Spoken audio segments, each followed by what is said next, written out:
नमस्कार। आज हम बात कर रहे हैं आरसीएच 2.0 की। ये भारत का जो प्रजनन और बाल स्वास्थ्य कार्यक्रम है आरसीएच, उसी का नया संस्करण है। जी। और इसमें कुछ बहुत ही महत्वपूर्ण नई डिजिटल और प्रक्रियात्मक चीजें जोड़ी गई हैं। हमें जो जानकारी मिली है वो RCH2.PDF दस्तावेज के कुछ हिस्सों से है। हाँ। तो आज हमारी कोशिश रहेगी ये समझने की कि ये जो नए बदलाव हैं ये असल में माँ और बच्चे की सेहत से जुड़ी सेवाओं को कैसे बेहतर बना रहे हैं। बिल्कुल। सोचिए, इतना बड़ा कार्यक्रम है ये, और इसमें टेक्नोलॉजी का आना, हाँ। ये तो अपने आप में एक बड़ी बात है। हाँ। है ना? तो चलिए देखते हैं कि इसमें क्या खास है। हाँ, देखिए, आरसीएच का जो मूल मकसद था वो तो हमेशा से यही रहा है कि माँओं और बच्चों की सेहत सुधरे, उनकी मृत्यु दर कम हो। सही। आरसीएच 2.0 क्या कर रहा है? वो इसी मकसद को पाने के लिए टेक्नोलॉजी का सहारा ले रहा है। ये सिर्फ कोई रिकॉर्ड रखने का नया तरीका नहीं है। अच्छा। बल्कि ये पूरी व्यवस्था को ज्यादा असरदार, ज्यादा जवाबदेह और हाँ, डेटा पर आधारित बनाने की कोशिश है। मतलब अब अंदाजे से नहीं चलना है। जो ठोस जानकारी है उसके आधार पर फैसले लिए जा सकें, ये कोशिश है। समझ गया। तो सबसे पहले इसमें जिक्र है हाई रिस्क प्रेगनेंसी यानी HRP ट्रैकिंग का। बताया गया है कि अब रजिस्ट्रेशन के वक्त ही जोखिम का पता लगा लिया जाएगा। हाँ। चाहे वो मेडिकल हो, बच्चे के जन्म से जुड़ा हो या कोई सामाजिक कारण हो। हाँ। और इसे हर तिमाही में अपडेट भी किया जाएगा। ये पहले से कितना अलग है? देखिए, जोखिम तो पहले भी पहचाने जाते थे, पर अब फर्क ये है कि ये प्रक्रिया ज्यादा, आप कह सकते हैं, व्यवस्थित हो गई है। हाँ। डिजिटल हो गई है। ओके। और जो असल में गेम चेंजर है वो है इसका ऑटोमेटेड फॉलोअप और अलर्ट सिस्टम। अच्छा। कैसे? जैसे ही किसी महिला को हाई रिस्क मार्क किया जाता है ना, तो सिस्टम खुद ही उसकी ANC यानी प्रसव पूर्व देखभाल की ड्यू लिस्ट बना देगा। ओके, घर पे विजिट का सुझाव देगा और अगर कोई खतरे का संकेत दिखता है तो वो तुरंत बड़े स्वास्थ्य केंद्र को अलर्ट भी भेज सकता है। तो मानवीय भूल की गुंजाइश कम हो जाती है इससे। हाँ, बिल्कुल। देरी या भूल की गुंजाइश कम हो सकती है। और इतना ही नहीं, बच्चे के जन्म के बाद क्या हुआ, मतलब PNC, प्रसवोत्तर देखभाल मिली या नहीं, इसका भी रिकॉर्ड रखा जाता है। अच्छा। इसमें फिर मुख्य तौर पर यही देखते हैं कि कितने HRP मामलों की पहचान हुई, कितनी महिलाओं की कम से कम 4 ANC जांचें हुई और कितनों को सही टाइम पर रेफर किया गया। यानी अब सिस्टम खुद ही एक तरह से नजर रखेगा कि हाई रिस्क वाली महिलाओं को सही देखभाल मिल रही है या नहीं। ये तो काफी महत्वपूर्ण लग रहा है। हाँ, बिल्कुल। अच्छा, अब बच्चों की सेहत की बात करें तो उनके लिए क्या नया है इसमें? बच्चों के लिए भी देखिए, जन्म से ही एक लगातार डिजिटल रिकॉर्ड बनाने पर जोर है। इसमें सबसे अहम है टीकाकरण। सिस्टम ये ट्रैक करेगा कि बच्चे को सारे टीके टाइम पर लग रहे हैं या नहीं। ओके। साथ ही बच्चे की ग्रोथ, मतलब लंबाई, वजन, और वो MUAC होता है ना, बाह की मोटाई। हाँ हाँ। और अगर बच्चा बार बार बीमार पड़ रहा है तो उन सब चीजों का भी रिकॉर्ड रखा जाएगा। अच्छा, इसका फायदा क्या होगा? इसका सबसे बड़ा फायदा है कि जो बच्चे छूट जाते हैं ना, उनका पता लगाया जा सकेगा। अच्छा। सिस्टम बता सकता है कि कौन से बच्चे टीकाकरण के लिए नहीं आए, और जो गंभीर या मध्यम रूप से कुपोषित बच्चे हैं, SAM MM जिन्हें कहते हैं, हाँ, उनकी पहचान करके उन्हें पोषण ट्रैकर जैसे दूसरे कार्यक्रमों से जोड़ने में भी मदद मिलेगी। और वो SNCU वाला क्या है? हाँ, अगर बच्चा किसी स्पेशल न्यूबॉर्न केयर यूनिट, मतलब SNCU या NBSU में भर्ती था, तो डिस्चार्ज के बाद घर पर उसकी देखभाल ठीक से हो रही है या नहीं, उसकी निगरानी भी इसी सिस्टम से हो सकेगी। ठीक है। यहाँ मुख्य KPI, मतलब जो देखते हैं, वो यही है कि 12 या 24 महीने तक कितने बच्चों का टीकाकरण पूरा हुआ और टीके बीच में छोड़ने की दर, ड्रॉप आउट रेट, वो कितनी कम हुई वाला। मदर एंड चाइल्ड प्रोटेक्शन यानी MCP कार्ड, ये सुनने में बड़ा दिलचस्प लग रहा है। हाँ, ये है। ये तो आजकल पेमेंट्स वगैरह में बहुत आम है, पर हेल्थ कार्ड पर QR कोड, ये कैसे काम करेगा? हाँ, ये वाकई एक बहुत अच्छी पहल है। ये जो फिजिकल कार्ड होता था ना, माँ और बच्चे का, अब वो स्मार्ट हो गया है, समझिए। ये लाभार्थी के ABHA यानी आयुष्मान भारत हेल्थ अकाउंट या फिर उनकी RCH ID से जुड़ा होता है। अच्छा। तो जब कोई स्वास्थ्य कार्यकर्ता, मान लीजिए ANM दीदी, इस कार्ड को स्कैन करती हैं, तो उनके टैबलेट या फोन पर उस माँ या बच्चे की पिछली सारी सर्विसेज की जानकारी फौरन आ जाती है। ओह, मतलब पता चल जाएगा कि कौन सा टीका लगा है, कौन सी जांच हुई है। हाँ, बिल्कुल।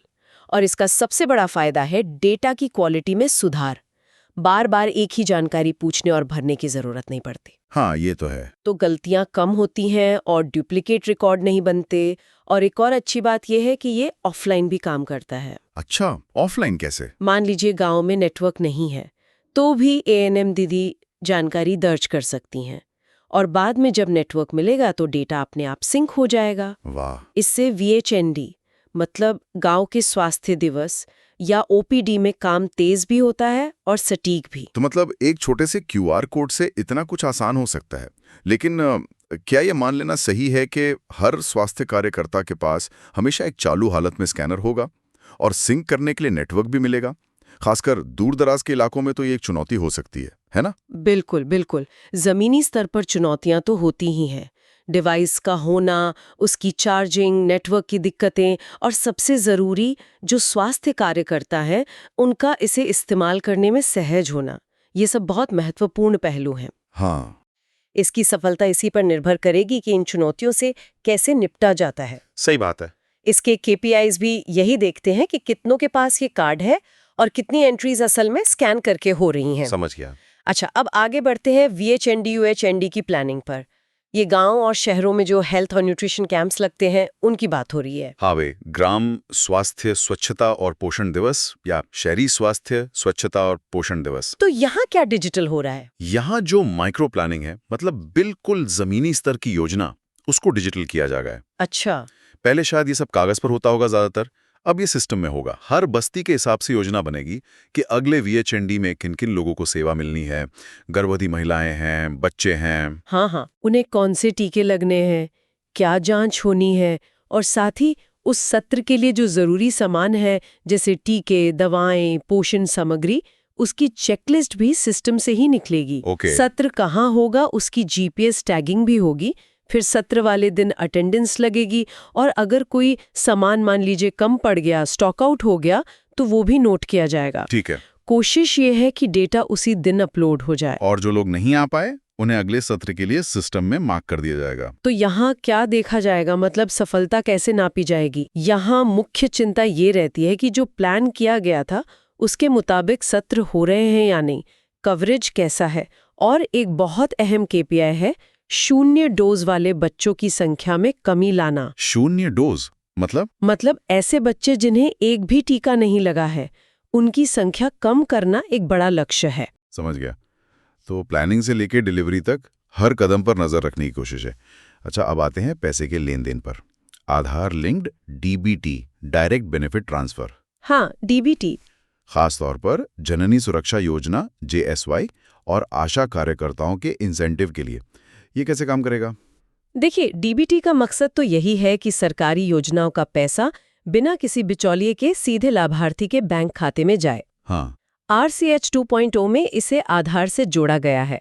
तो जब कोई महिला जेएसवाई के लिए पात्र होती है, मान लीजिए सरकारी अस्पताल में डिलीवरी हुई, तो सिस्टम पहले eKYC और NPCI मैपिंग के जरिए ये पक्का करेगा कि उसका आधार और बैंक खाता सही से जुड़े हैं या नहीं। अच्छा, वेरिफिकेशन पहले होगा। हाँ, पात्रता की शर्तें पूरी होते ही सिस्टम खुद ही पेमेंट प्रोसेस शुरू कर देगा। इसके लिए PFMS यानी पब्लिक फाइनेंशियल मैनेजमेंट सिस्टम, उसके जरिए पेमेंट फाइल बनेगी। ओके। और पेमेंट का स्टेटस भी ट्रैक किया जा सकेगा। अगर मान लीजिए पेमेंट फेल होता है तो उसका कारण पता करके हर हफ्ते उसे ठीक करने की व्यवस्था है। इससे क्या फायदा होगा? फायदा ये कि दोहरे दावे रुकेंगे और उम्मीद है कि आशा बहनों और लाभार्थियों को उनका पैसा समय पर मिलेगा। यहाँ KPIs यही हैं, पेमेंट कितने दिन में हुआ, मतलब टर्न अराउंड टाइम, कितने पेमेंट फेल हुए और कितनों को पैसा मिला। ये तो बहुत सारे अलग अलग सिस्टम्स और प्रक्रियाओं को एक साथ लाने जैसा लग रहा है। हाँ, है तो। यहीं पर शायद वो ABHA ID की भूमिका आती है, जिसका जिक्र आपने पहले भी किया था। कैसे ये अलग अलग कार्यक्रमों को जोड़ता है। हाँ, बिल्कुल। ABHA ID यहाँ एक तरह से सूत्रधार का काम करती है। आप समझिए ये एक चाबी जैसी है जिससे अलग अलग स्वास्थ्य कार्यक्रमों के ताले खोले जा सकते हैं। अच्छा। बेशक लाभार्थी की सहमति से, जैसे RCH का डेटा यूरिन जो टीकाकरण प्रोग्राम है, पोषण ट्रैकर MCPDSR यानी मृत्यु समीक्षा वाला प्रोग्राम, SNCU RBS के, इन सब के साथ शेयर किया जा सकता है। इससे होगा क्या? इससे होता यह है कि एक ही लाभार्थी की जानकारी हर प्रोग्राम में अलग अलग दर्ज करने की जरूरत नहीं पड़ती, डुप्लीकेसी कम होती है। हाँ, ये तो बहुत बड़ी दिक्कत है। बिल्कुल। और जब डेटा साफ सुथरा और जुड़ा हुआ होता है ना, तो विश्लेषण करना आसान हो जाता है।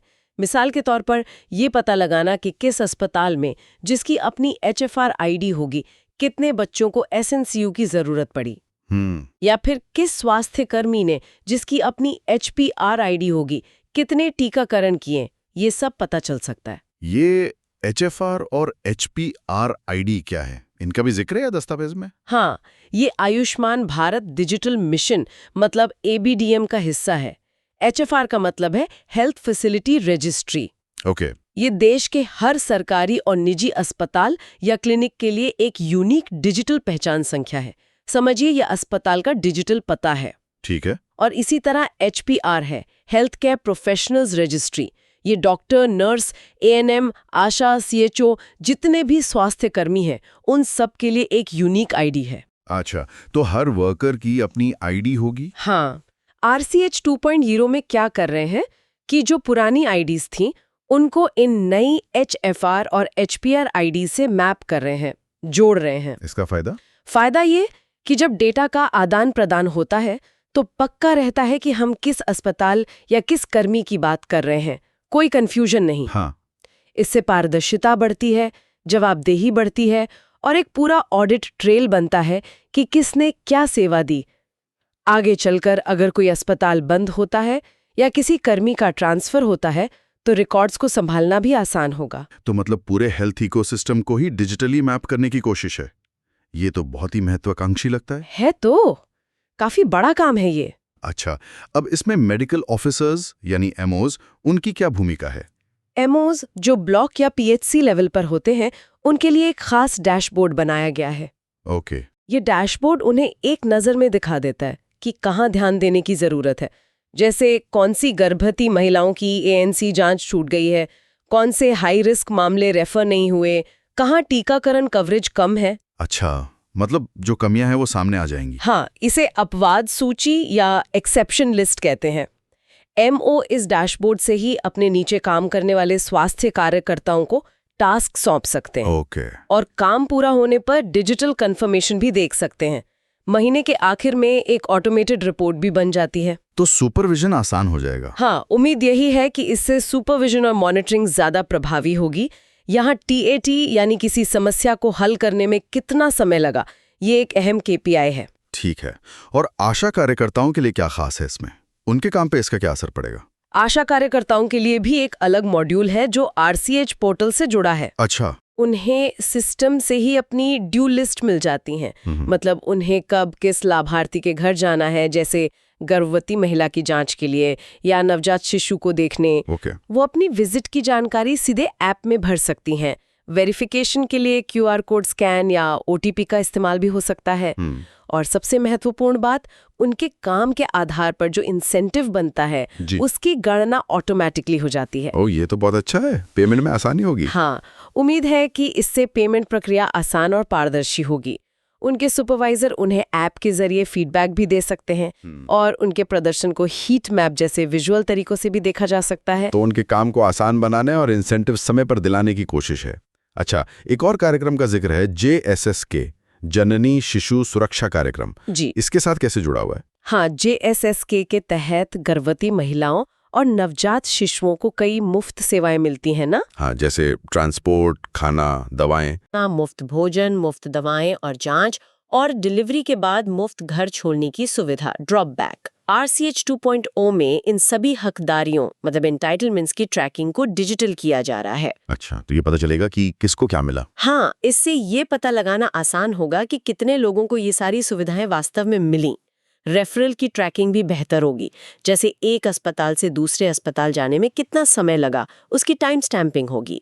अगर किसी को निजी अस्पताल से सरकारी में रेफर किया गया है, तो उसका भी रिकॉर्ड रखा जाएगा। और निजी अस्पतालों की भूमिका, क्या उन्हें भी इस सिस्टम में शामिल किया जा रहा है? पहले तो शायद सरकारी डेटा ही होता था ज्यादातर। हाँ, ये एक बहुत अहम कदम है।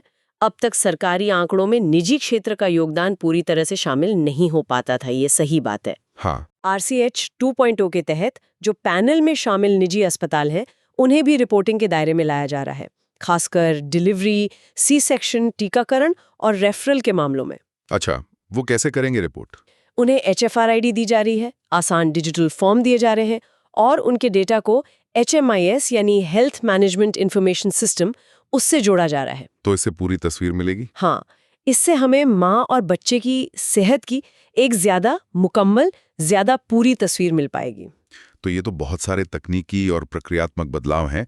जमीनी स्तर पर, मतलब जिलों और ब्लॉक्स में, अभी फौरी तौर पर क्या करने की जरूरत बताई गई है इस दस्तावेज में? हाँ, दस्तावेज के मुताबिक कुछ चीजें हैं जो तुरंत करनी होंगी। सबसे पहले तो ये पक्का करना कि सभी अस्पतालों की HFR ID, सभी कर्मियों की HPR ID और ज्यादा से ज्यादा लाभार्थियों की ABHA ID सिस्टम में दर्ज हो जाए। ठीक है। और जो डुप्लीकेट रिकॉर्ड है वो हट जाए। दूसरा, वो QR MCP कार्ड वाला सिस्टम चालू करना, उनकी छपाई, वितरण, कार्यकर्ताओं को स्कैनिंग की ट्रेनिंग देना और ये देखना कि ऑफलाइन डेटा सिंक हो रहा है या नहीं।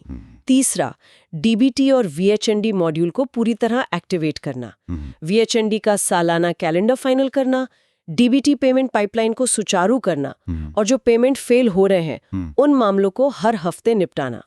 और चौथा, गवर्नेंस मतलब निगरानी मजबूत करना, निजी अस्पतालों को साथ लाना और डैशबोर्ड पर जो भी कमियां या छूटी हुई सेवाएं दिख रही हैं उनका साप्ताहिक समाधान करना। ये कुछ मुख्य कदम हैं। तो कुल मिलाकर RCH 2.0 टेक्नोलॉजी का इस्तेमाल करके ट्रैकिंग, सेवा, निगरानी और जवाबदेही, हर पहलू को बेहतर बनाने की एक बहुत बड़ी कोशिश है। यही सार निकलता है ना? बिल्कुल बिल्कुल। अगर हम बड़ी तस्वीर देखें तो ये जितने भी फीचर्स हैं ये सब मिलकर माँ और बच्चे के स्वास्थ्य परिणामों को बेहतर बनाने की दिशा में ही काम करते हैं। ये पूरी स्वास्थ्य व्यवस्था को ज्यादा कुशल, ज्यादा पारदर्शी और सबसे अहम ज्यादा डेटा संचालित बना रहे हैं। बात वही है कि जब हमारे पास सटीक और समय पर डेटा होगा तो हम समस्याओं को जल्दी पहचान पाएंगे और सही जगह पर सही तरीके से हस्तक्षेप कर पाएंगे।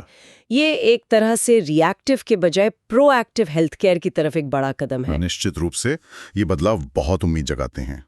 पर यहाँ एक सोचने वाली बात ये भी है, और शायद ये सबसे बड़ा सवाल है, कि ये सारे तकनीकी सुधार जमीनी हकीकत में कितने कारगर साबित होंगे? हाँ, ये तो है। मतलब उन स्वास्थ्य कार्यकर्ताओं के लिए और उन लाखों माँ और बच्चों के लिए जिनकी जिंदगी को बेहतर बनाने का ये वादा करते हैं। हाँ। और दूसरा, इस पूरी प्रक्रिया में जो इतना विशाल डेटा जमा हो रहा है उसका इस्तेमाल भविष्य की स्वास्थ्य नीतियों को और ज्यादा सटीक और प्रभावी बनाने में वाकई कैसे किया जा सकता है, इस पर शायद हमें आगे भी नजर रखनी होगी। बिल्कुल, कार्यान्वयन और डेटा का सही उपयोग, यही असली चुनौती और अवसर है।